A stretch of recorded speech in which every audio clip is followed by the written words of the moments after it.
Hello students, myself Mrs. Kinjal Panchal. I am teacher in James International School. Students of standard 6, listen carefully. I will teach you subject SS. Okay, so open your access textbook. We will continue our chapter 2. Okay, so students, now we will continue our chapter 2. Okay, journey to primitive man to settled life. Okay, so we will start from page number 9. Okay, we यहाँ तक हमारा हो चुका था. Okay, we completed our.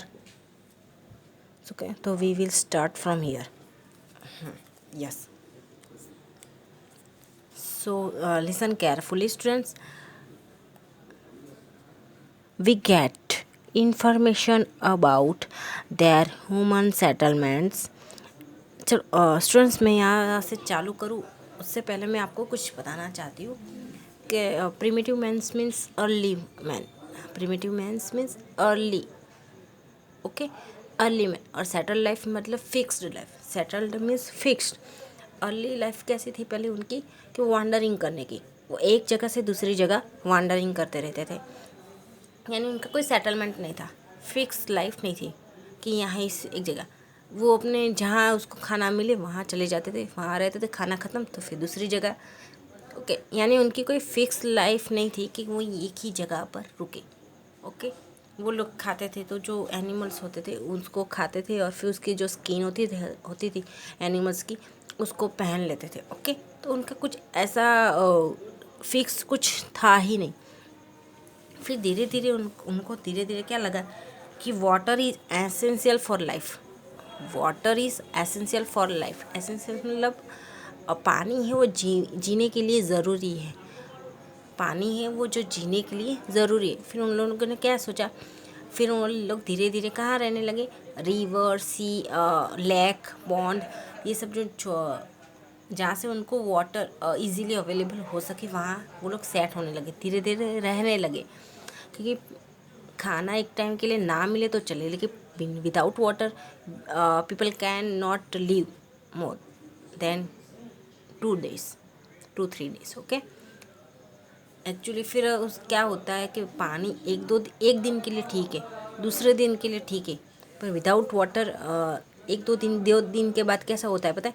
आप लोग भी ये सोचते कि आप 1 2 घंटे पानी नहीं पीते तो आपकी कैसी हालत हो जाती है ना. तो उसी तरह 1 2 दिन के लिए वाटर बिना पानी के रह सकता है, लेकिन बिना पानी के बहुत दिनों तक रहना इम्पॉसिबल है. ओके, फिर वो लोग वहाँ रहने लगे. फिर धीरे धीरे पानी के वहाँ रहने लगे कि जहाँ से पानी. और फिर वो लोग एनिमल्स का हंटिंग करते थे. वो लोग कैसा, प्रिमिटिव मैन जो थे वो कैसा, कौन से नाम से कि हंटरर एंड गेदरर्स, मतलब हंटिंग ही करते रहते थे. और गेदर मतलब एक साथ ही वो लोग झुंड में ही रहते थे.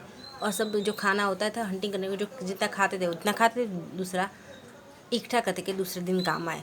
पर कुछ कुछ एनिमल्स ऐसे होते हैं जो बहुत डेंजर होते हैं. ओके, तो it's not easy to hunting wild animals. कोई वाइल्ड एनिमल्स ऐसा होता है कि इसको हंटिंग करना इजी नहीं था, मतलब उसको मारना इजी नहीं था. कोई कोई एनिमल्स तो ऐसे थे तो कि बहुत फास्ट रनिंग करते थे, और जो इंसान होते उतना फास्ट रनिंग नहीं कर सकते. तो इतना हंटिंग करना इतना इजी नहीं था. फिर धीरे धीरे उन लोगों ने क्या फायर डिस्कवर किया. फायर से क्या उन लोगों को पता चला कि कच्चा मांस खाने से, मीट खाने से अच्छा है कि उसको रोस्ट करके खाओ. धीरे धीरे वो लोग जो खाना होता था वो पका के खाने लगे. फिर धीरे धीरे उन्होंने व्हील डिस्कवर किया. व्हील यानी ट्रंक, जो ट्री का ट्रंक होता है ना, उसको राउंड करके बीच में होल करके व्हील्स डिस्कवर किया. फिर धीरे धीरे धीरे उनकी सेटल लाइफ स्टार्ट हो गई. फिर क्या, फार्मिंग स्टार्ट कर दिया, ग्रो करना. क्योंकि फार्मिंग स्टार्ट कर दिया तो क्या हुआ, जो फार्मिंग करने से क्या हुआ कि अनाज उगा है, इसको पानी भी देना पड़ता है. वेट भी तुरंत तो थोड़ी ग्रो हो जाता है कोई भी क्रॉप. तो वो लोग धीरे धीरे वहाँ सेट होने लगे, उसको हर रोज़ पानी देना. धीरे धीरे क्या, उनका मेंटल डेवलपमेंट होता रहा. ओके, और फिर धीरे धीरे साथ में फिर वो लोग कैसा करके फार्मिंग तो करने लगे, साथ में क्या कौन सा काम स्टार्ट कर दिया, हाँ, animal husbandry. Animal husbandry means जो एनिमल्स होते हैं छोटे छोटे एनिमल्स, जैसे काऊ है, बफेलो है, गॉट है, शीप है, वो सब, हॉर्स, कैमल, वो सब जो उस तरीके के जो उनके काम आए उस तरीके के एनिमल्स को वो लोग पालने लगे। काऊ से दूध मिलता था, गॉट से मिलता था, कैमल से मिलता था, बफेलो से मिलता था, गॉट से मिलता है। हाँ, फिर वो ऐसे ऐसे उनके सेटलमेंट होने लगे। फिर धीरे धीरे उनके कपड़े भी चेंज होते गए, शेल्टर भी उनके घर बनाने लगे। घर बना के स्टोन यूज़ करते थे, हैच जो मतलब घास फूस जो सब होता है वो यूज़ करें। फिर धीरे धीरे उन्होंने क्या स्टार्ट किया कि अनाज जो उगाते थे उसको स्टोर करने के लिए अर्थन पॉट मतलब जो मटके जैसा आता है वो बनाने लगे। ओके, तो ये तरीके का उनका धीरे धीरे था। क्रॉप्स होता तो हार्वेस्ट करने के लिए अलग अलग स्टोन से, वुड से, वो सबसे अलग अलग टूल्स बनाने लगे। तो ये सब मैंने आपको ये भी बता दिया है। ओके, तो now we will start from here. we get information about their human settlements and cattle rearings from places like Burjholm, Gufkral, Hurangi, Mehergarh, Langnoj and Bhimbetka, which were discovered by our archaeologists. अब हम लोग जो उन लोगों की settlement life थी, human जो पहले के लोग थे उनकी जो सेटलमेंट लाइफ थी उसके बारे में हम इंफॉर्मेशन, और वो लोग जो कैटल रियरिंग करते थे उसके बारे में हमें जो इन्फॉर्मेशन मिलती है वो कहाँ से मिलती है। तो ये अलग अलग तरीके के प्लेसेस मिले जो हमारे आर्कियोलॉजिस्ट ने डिस्कवर किया है, जैसे बुर्ज होम, गुफ करल, हुरानगी, मेहरगढ़, लांगनज एंड भीमबेटका मध्य प्रदेश में। तो ये सब आर्कियोलॉजिस्ट ने अलग अलग प्लेसेस डिस्कवर किया है जहाँ से हमें ये सारी इन्फॉर्मेशन मिलती है। From places such as Mehrgarh and Inamgaon we even get information about their houses and farming. They use to grow grains like barley and bajra. अब उसमें ये सब जो प्लेसेस है अलग अलग तरीके के, ये अलग अलग तरीके और कुछ जो प्लेसेस उन्होंने आर्कियोलॉजिस्ट ने फाइंड आउट किया है, डिस्कवर किया है, उसमें भी मेहरगढ़ एक इनाम गांव है। मेहरगढ़ एंड इनाम गांव वो अभी भी ऐसा जहाँ है कि उनकी जो हाउसेस थे और फार्मिंग के जो उनकी टेक्निक थी वो सब के बारे में हमें इंफॉर्मेशन मिलती है। और वो लोग ज़्यादातर कौन सी क्रॉप यूज़ करते थे उगाना, यानी प्रीफर करते थे बार्ली एंड बाजरा। ओके, तो ये वाले they use to grow grains like barley and bajra, वो लोग वही ज़्यादा उगाते थे। Sharp stone implements have been found from places like Mehergarh and Inamgaon. This might have been used for farming. Sharp stone implements मतलब हथियार, इम्प्लीमेंट्स मीन्स हथियार जो एकदम शार्प होते थे, स्टोन के बनाए होते, स्टोन को एकदम घिस के शार्प करके इम्प्लीमेंट्स बनाते थे, जो मेहरगढ़ और इनाम गांव है वहाँ से मिले हैं। और इससे क्या उनकी जो फार्मिंग कैसे करते थे वो हमें पता चलता कि ये फार्मिंग में ये सब यूज़ करते थे। Mehergarh may be considered to be the oldest village of ancient India. You see Mehergarh in the map. Farming of barley and wheat started from here. अब मेहरगढ़ ऐसा माना जाता है कि मेहरगढ़ है जो अभी एक्चुअली मेहरगढ़ एक्चुअली पाकिस्तान हमारे इंडिया में ही था। ओके, पर 1947 में पाकिस्तान और इंडिया डिवाइड हो गए। ओके बच्चों, पहले पाकिस्तान जो था वो इंडिया का ही हिस्सा था, दोनों एक ही थे, पाकिस्तान इतना है ना वो इंडिया में ही था। पर 1947 में इंडिया और पाकिस्तान डिवाइड हो गए, इसलिए मेहरगढ़ पहले जो इंडिया में था वो पाकिस्तान में चला गया क्योंकि वो पाकिस्तान की साइड था। तो डिवाइड हो गए तो वो वहीं चला जाएगा ना, तो यानी वो वहाँ है अभी पाकिस्तान में। तो मेहरगढ़ एक ऐसा है कि प्राचीन इंडिया का सबसे ओल्डेस्ट विलेज है। प्राचीन इंडिया का जो सबसे ओल्डेस्ट मेहरगढ़ है। मेहरगढ़ अभी भी मैप में आप देख सकते हो, मैप जो होता है उसमें, और वहाँ क्या कौन सी फार्मिंग होती थी, बर्ली एंड वीट, ओके, वो उसकी फार्मिंग करते थे, यानी वही उगाते थे। दे रियर्ड शीप एंड गोट, और वो क्या क्या रखते थे, शीप एंड गोट ज़्यादा रखते थे। They did farming, turn your page, they did farming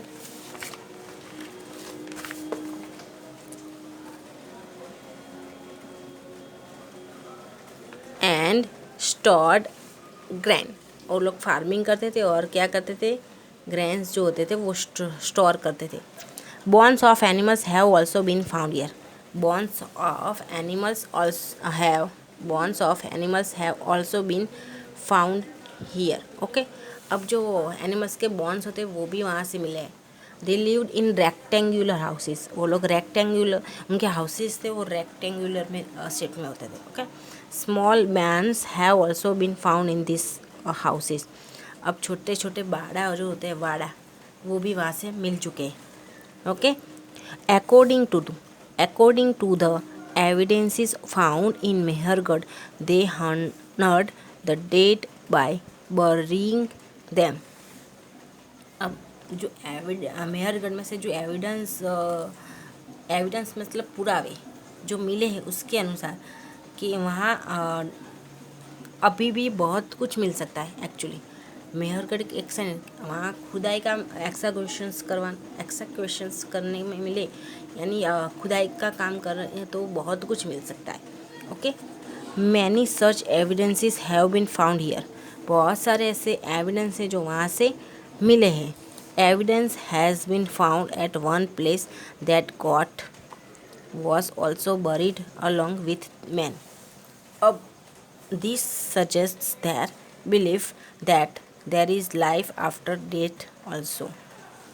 actually वहाँ से मेहरगढ़ है, वहाँ से इतने एविडेंस मिले हैं कि वो लोग कैसे कि कोई मर जाता था, हाँ, तो उसको जलाते थे। Honoured the dead by burying them, यानी सम्मान के साथ उनको जलाते थे। और बहुत सारे ऐसे वहाँ से एविडेंस मिल चुके हैं जिससे ये पता चलता है। और वहाँ कैसे होता था कि जो एविडेंस मिले हैं उसके साथ साथ वो प्लेस पर गॉड भी जो एविडेंस मिले ना बरीड के मीन्स जो कोई मर जाता है तो उसके बाद जो जलाते हैं उसका शव होता है, यानी उसकी राख होती है, तो उसके साथ साथ गॉड के भी एविडेंस मिले। गॉड कि ऐसा माना जाता है कि उसके साथ जो इंसान मर जाता था उसके साथ साथ एक गॉड को भी जलाया जाता था, ओके। यानी ऐसा माना जाता था, वो लोग अब सब लोग आर्कियोलॉजिस्ट सबने ऐसा डिसीजन लिया कि ऐसा माना जाता है कि मरने के बाद भी लाइफ होती है, okay. In the same way a place named Inamgaon has been found in Maharashtra from where remains of dead bodies of children have been found. अब उसी तरीके से जिस तरह से मेहरगढ़ में से कोई मर जाता तो उसके साथ साथ गॉड को जलाते तो वो सारे एविडेंस है वो मिले हैं। उसी तरह से महाराष्ट्र के इनामगांव है, इनामगांव महाराष्ट्र में है जो अभी, वहाँ से भी जो बच्चे होते हैं ना उसकी डेड बॉडीज मिल चुकी है, पहले के जो बच्चे थे, ओके, प्रीमिटिव में उनके जो बच्चे थे वो क्या हुआ, बच्चे मर जाते थे तो उसको जो जलाते थे या ज़मीन में गाड़ देते थे तो वो उसकी डेड बॉडी जो है अभी मिली है हमारे आर्कियोलॉजिस्ट को।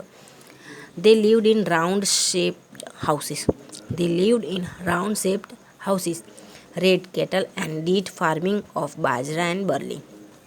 और वो लोग जो लोग घर में रहते थे मेहरगढ़ में कैसे रेक्टेंगुलर में रहते थे, ये वाला याद रखना कि मेहरगढ़ में किस तरीके के घर हाउसेस थे, तो रेक्टेंगुलर, और इनामगांव में राउंड शेप में, ओके। और वो लोग भी कैटल रियरिंग करते थे और कौन सी फार्मिंग करते थे, बाजरा एंड बर्ली, वहाँ बर्ली एंड वीट की होती थी, ओके। मेहरगढ़ में बर्ली एंड वीट की होती थी जबकि इनामगांव में बाजरा एंड बर्ली की होती थी। तो स्टूडेंट्स आज हमारा ये एक्सप्लेनेशंस कंप्लीट हुआ। Students you have to write chapter 2 hard words of chapter 2 जो मैंने आपको पहले लिखवा दिया है, ओके। आपको चैप्टर 2 के हार्ड वर्ड्स मैंने लिखा दी। अब आपको now you have to write exercise एकदम ईजी है, ओके। ये सारे एक्सरसाइज के जो भी है क्वेश्चन 1 2 3 ये सारे आपको वर्कबुक में भी है, तो मुझे यहाँ लिखाने की ज़रूरत नहीं है। हाँ, मैंने वर्कबुक के आपको फ़ोटो सेंड करूँगी, जिसमें से आपको देख देख के एक्सरसाइज आपकी नोटबुक में कंपलसरी लिखना है। वर्कबुक में भले लिखा है, वर्कबुक में लिखा है, वर्कबुक में भी लिखना है, ये 4 क्वेश्चन वर्कबुक में भी है, पर आपको आपकी जो एसएस की नोटबुक है उसमें भी लिखना है। You have to write compulsory, okay. ये question choose the correct alternative and write correct answer, ये 4 है, वो भी आपके अंदर है ही जो, ओके। देखो, फर्स्ट है how was primitive man's life, कौन सी लाइफ थी? Nomadic life, settle life, urban settlement life या रूरल सेटलमेंट? नहीं, nomadic life. Which weapon was not use by primitive man to hunt animals? Gun use करते थे, weapons made of bones, stone weapons, wooden weapons, तो gun use नहीं करते थे। In which state is Bhimbetka situated? Bhimbetka कौन से state में? तो मध्य प्रदेश। विच activities were not started by primitive man? कौन सी स्टार्ट नहीं की थी? ओके, तो फार्मिंग स्टार्ट की थी, कैटल रियरिंग स्टार्ट किया था, ग्रेन स्टोरेज भी स्टार्ट, इंडस्ट्री स्टार्ट नहीं किया था। ओके, तो ये वाला आएगा, ये वाला, ओके। और ये क्वेश्चन आंसर आपकी वर्कबुक में, जो आपको देख के नोटबुक में लिखना है, okay. In next video we will start our chapter 3 ancient towns and scriptures. Okay, bye.